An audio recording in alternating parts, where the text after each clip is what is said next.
울진의 한울원전에서 핵심 부품인 급수펌프가 잇따라 고장나 원전 안전에 대한 우려가 커지고 있습니다.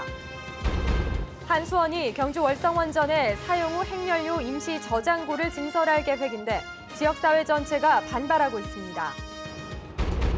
포항 폐철도 부지에서 발견된 천연가스가 1년이 넘도록 계속 타오르면서 매장량과 경제성 조사가 이뤄지고 있습니다. 여러분 안녕하십니까? 울진의 한울원전 6호기에서 오늘 원자로에 열을 식히는 급수펌프가 고장나 비상조치에 들어갔습니다. 열흘 전쯤에도 이웃한 원전인 5호기에서 똑같은 부품에서 고장이 났는데 원전 안전에 대한 우려가 커지고 있습니다. 장미쁨 기자가 보도합니다. 울진 한울원전에서 원자로에 열을 식히는 급수펌프 고장이 잇따라 발생했습니다. 한수원은 오늘 오전 2시 24분쯤 가동 중이던 한울 6호기의 주급수펌프 1개가 고장나 출력을 줄이는 등 비상조치에 들어갔다고 밝혔습니다. 앞서 지난 1일 한울 5호기에서 같은 펌프가 고장난 지 불과 열흘여 만입니다. 원전 주급수 펌프는 원전 증기 발생기에 물을 공급하는 안전설비로 급수 공급에 문제가 발생하면 원자로 과열과 방사능 누출 같은 중대 사고로 이어질 수 있습니다. 그 물이 안 들어가게 되면은 증기 발생기가 과열이 되고 그럼 원자로가 또 다시 과열되고 만약에 그 상태에서 증기 발생기로 계속적으로 보조급수 펌프도 공급이 안 되면 결국은 3마일 아일랜드 사고 같은 것으로 이제 진전해서 원자로 용융이 일어날 수 있죠. 이처럼 안전 문제와 직결돼 있다 보니 보통 펌프 2대가 함께 작동하도록 돼 있는데 이번에 그중 한 대가 갑자기 고장난 겁니다. 더 큰 문제는 불과 열흘 사이에 같은 유형의 사고가 2번이나 났지만 한수원 측은 정확한 고장 원인조차 아직 밝혀내지 못하고 있다는 겁니다. 똑같은 호기가 그런 고장이 일어났으면 이번 고장도 진단을 하고 중요기기니까 예측을 하고 관리를 하는 기능이 있어야 됐는데 그게 없지 않습니까? 허울뿐인 사고 진단 체계를 가지고 있다. 한수원은 한울 5, 6호기에서 고장이 잇따르는 원인에 대해 계속 조사 중이라며 정밀 분석을 통해 재발 방지책을 수립하겠다고 밝혔습니다. 원전 핵심 부품에서 고장이 잇따르고 있어 한수원에 대한 정부의 철저한 관리 감독이 시급합니다. MBC 뉴스 장미쁨입니다. 제7회 전국 동시지방선거 자유한국당 공천 접수 결과 경북 지역 기초단체장 후보 경선에 82명이 신청했습니다. 시군별로는 포항의 이강덕, 허명환 후보가, 경주에는 박병훈, 이동우, 정종복, 준하경, 최양식, 최학철 후보가 신청했습니다. 또 영덕에는 이희진 현 군수가 단독 입후보했고 울진에 손병복, 임광원, 장용훈, 황희주 후보가, 울릉군은 김병수, 최수일 후보가 등록했습니다. 이 밖에 자유한국당 경북도의원 후보 경선에는 55개 선거구에 124명의 후보가 신청했습니다. 경북교육감 선거에 출마했던 권전탁, 임종식 두 전직 교육청 정책국장 간의 지난주 후보 단일화 여론조사가 임종식 전 국장의 승리로 끝나면서 오늘 권전탁 전 국장이 후보 사퇴를 선언했습니다.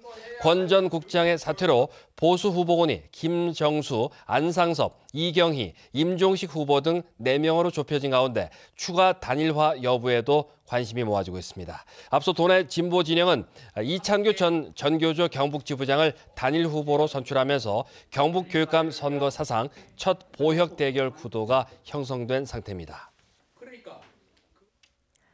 원자력 발전은 지진 등에 의한 사고 위험 못지않게 고준위 방사성 폐기물인 사용 후 핵연료 처리도 큰 문제입니다. 월성원전은 국내에서 유일하게 임시저장 시설을 지어 보관 중인데요. 이 임시저장 시설의 추가 건설이 진행되면서 지역사회 전체가 반발하고 있습니다. 장성훈 기자가 집중 취재했습니다. 국내에서 유일하게 임시 건식 저장 시설인 캐니스터와 대용량의 맥스터 7기를 건설해 원전 내부 수조에 담궈둔 사용 후 핵연료를 옮겨 보관 중인 월성원전. 하지만 이마저도 2년여 뒤인 2020년이면 꽉 차게 돼 사용 후 핵연료를 보관할 데가 없어 원전 가동을 중단해야 할 판입니다. 때문에 한국수력 원자력은 포화 시점을 2028년까지 연장하기 위해 맥스터 7기를 추가 건설하기로 했고 현재 원자력안전위원회의 허가 절차가 진행 중입니다. 하지만 월성원전 인근 주민과 시민사회단체들은 시종 일관 강하게 반대하고 있습니다. 2005년 중저준위 방패장이 들어설 때 사용 후 해결료 관련 시설은 경주에 짓지 않기로 특별법으로 정했는데도 박근혜 정부가 임시저장이란 개념을 만들어 안전성과 주민 동의 절차를 무시한 채 일방적으로 밀어붙이고 있기 때문입니다.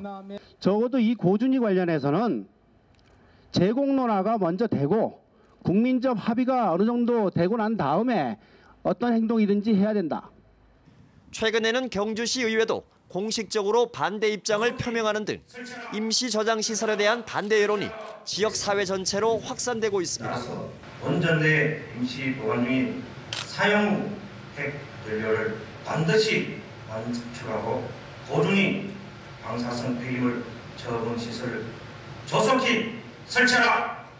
시민사회 단체들은 원전 감축 등 사용 후 해결료의 발생량을 대폭 줄이는 노력 없이 임시 저장 시설만 계속 늘리는 건 원전 주민의 희생을 강요하는 폭력이며 앞으로도 위험과 갈등은 더 커질 수밖에 없다며 편법적인 임시 저장 시설 추진을 중단하라고 요구했습니다. 나아가 박근혜 정부가 졸속으로 마련한 고준위 방사성 폐기물 관리 기본 계획 등을 전면 백지화하고 모든 문제를 원점에서 완전히 새롭게 논의하라고 주문했습니다.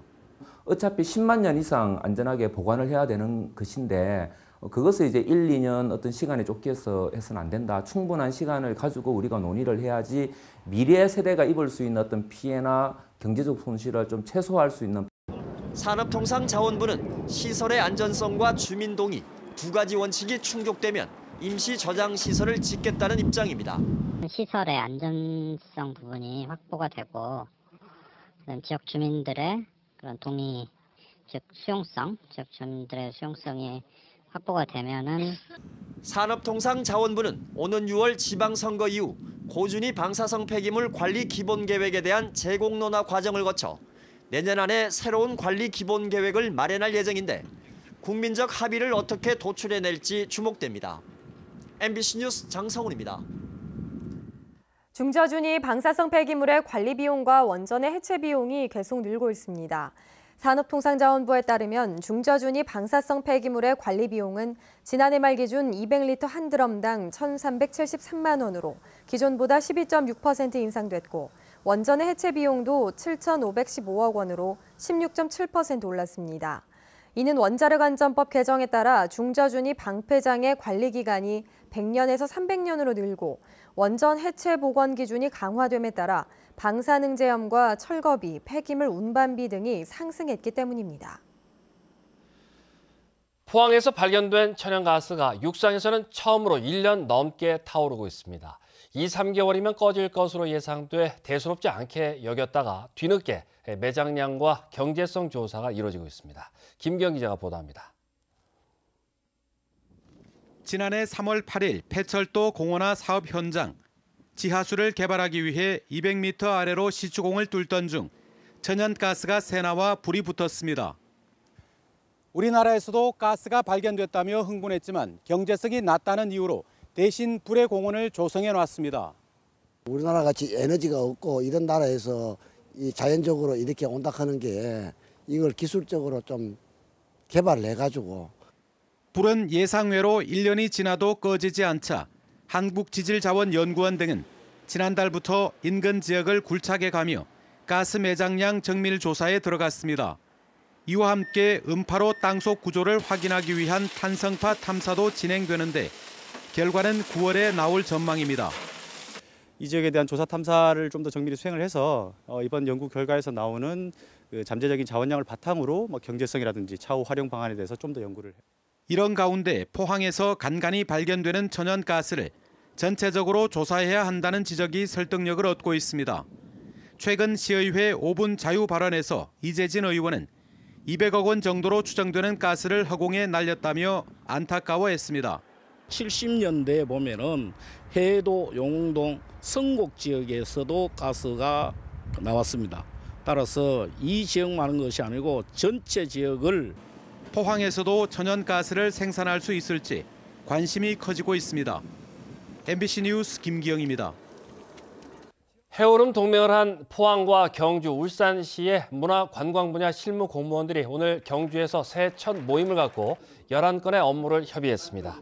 3개 도시 공무원 60여 명은 경주시청 대회의실에서 상생협의회를 열고 아마추어 합창단 교류를 오는 11월쯤 울산을 시작으로 내년에 포항 그리고 2020년에 경주에서 열기로 했습니다. 또 지난해 처음으로 시작한 국악 교류도 올해는 포항, 내년에는 경주에서 열기로 한 데 이어 음식 투어 상품 개발과 생활체육 대축전 시립예술단 합동 공연 등도 추진하기로 했습니다. 철강 부원료 수입 시 부과돼 가격 경쟁력을 악화시켜온 이른바 역경사 관세를 폐지하는 내용의 관세법 개정안이 국회에서 박명재 의원에 의해 대표 발의됐습니다. 수입 관세는 원료부터 중간재와 완제품 순으로 세율이 높아지는 경사관세가 일반적이지만 페로니켈과 페로크롬 등 철강 부원료에는 원료에 대한 관세율이 완제품보다 오히려 높은 역경사 관세가 부과돼 무관세인 일본과 대만에 비해 국내 철강업계가 불리한 조건입니다. 국회 예산정책처는 개정안이 통과될 경우 철강업계가 앞으로 5년간 연평균 425억 원의 원가 절감 효과를 보고 이 가운데 51%인 217억 원이 경북 지역 철강업체가 받는 혜택으로 분석했습니다. 지난 10년 동안 경북 지역 학생 수가 해마다 평균 만여 명씩 감소하고 있는 것으로 나타났습니다. 지난해 도내 초중고교 학생 수는 27만 8천여 명으로 2007년 39만 3천여 명에 비해 11만 5천여 명이 감소했습니다. 같은 기간 197개 학교가 폐교됐는데 지역별로는 상주가 16곳으로 가장 많습니다. 오늘 낮 동안 기온이 크게 올라 봄을 느낄 수 있었습니다. 내일은 오늘보다 기온이 더 오르겠습니다. 안수진 기상캐스터입니다. 오늘 낮 동안 기온이 크게 오르면서 외투가 필요 없는 날씨였습니다. 포근해진 날씨만큼 꽃들도 기지개를 펼 준비를 하고 있는데요. 우리 지역에 제일 먼저 찾아올 꽃은 바로 개나리입니다. 3월 19일부터 노란 개나리를 보실 수 있겠는데요. 이후 23일에는 진달래가 피겠고 28일에는 봄꽃의 대표라고 할 수 있는 벚꽃이 차례대로 개화하겠습니다. 봄꽃 개화 시기에 맞춰서 나들이 계획 세워보시는 것도 좋을 것 같습니다. 오늘 우리 지역의 미세먼지 농도 오후 한때 나쁨 수준을 보였습니다. 내일은 보통 수준으로 공기질 또한 깨끗하겠습니다. 자세한 내일 날씨 알아보겠습니다. 내일 맑은 하늘에 바람이 강하게 불겠습니다. 아침 기온 울진 8도, 영덕 7도, 포항 9도, 경주 1도입니다. 낮 기온은 경북 동해안 전 지역이 21도입니다. 울릉도와 독도 역시 맑은 하늘에 바람이 강하게 불겠습니다. 아침 기온 울릉도와 독도 9도, 한낮에는 울릉도 16도, 독도 12도입니다. 당분간 동해상에는 곳곳에 안개가 끼는 가운데 바다의 물결은 동해 중부 해상에서 최고 2.5m, 동해 남부 해상에서 최고 2m로 일겠습니다. 당분간 평년보다 높은 기온을 보이는 가운데 주 후반에는 봄비 소식이 있습니다. 날씨였습니다. 포항 우체국이 풍랑주의보가 내려도 운항이 가능한 대형 화물선 대신 풍랑에 상대적으로 취약한 화물선과 택배 운송 계약을 체결해 울릉 주민들이 불편을 호소하고 있습니다. 실제로 울릉도에서는 풍랑과 휴일을 이유로 어제까지 8일간 우체국 택배가 배달되지 않았는데 이 기간 동안 우체국이 계약한 화물선은 결항됐지만 다른 대형 화물선은 정상 운항됐습니다. 울릉 주민들은 국가기관인 우체국이 울릉 주민들의 불편을 외면하고 있다며 대책 마련을 촉구하고 있습니다. 대구 경북 제조업 생산이 지난해 3분기 이후 감소세를 보이고 있습니다. 한국은행에 따르면 지난 1월 대구 경북 제조업 생산은 전달보다 3.4% 줄면서 지난해 3분기 이후 감소세를 이어갔습니다. 제조업 출하도 지난 1월 중소제조업체 평균 가동률이 그 전달보다 10% 줄어든 70%를 기록했습니다. 오는 22일부터 나흘간 개최되는 제21회 영덕 대게축제를 앞두고 영덕군이 오는 20일까지 강구항 대게상가에 대한 위생점검에 나섭니다. 영덕군은 공무원 3명과 소비자 감시원 3명으로 점검단을 꾸려 위생 청결 상태 지도와 점검에 나서는 한편 불법 호객 행위에 대해서도 함께 단속합니다. 오늘 오후 1시 반쯤 포항시 북구 양학동의 한 공사 현장에서 빗물 박스 지하 매설 작업을 하던 인부 3명이 방역 연기를 마시고 인근 병원으로 이송됐지만 다행히 모두 생명에는 지장이 없는 것으로 확인됐습니다. 포항시에 따르면 모기 방역 연기가 인부들이 작업 중이던 지하 빗물박스로 유입돼 사고가 발생한 것으로 밝혀졌습니다. 포스코와 삼성 SDI 컨소시엄이 칠레 리튬을 원료로 칠레 현지에서 양극재를 생산하는 리튬 프로젝트 최종 사업자로 선정됐습니다.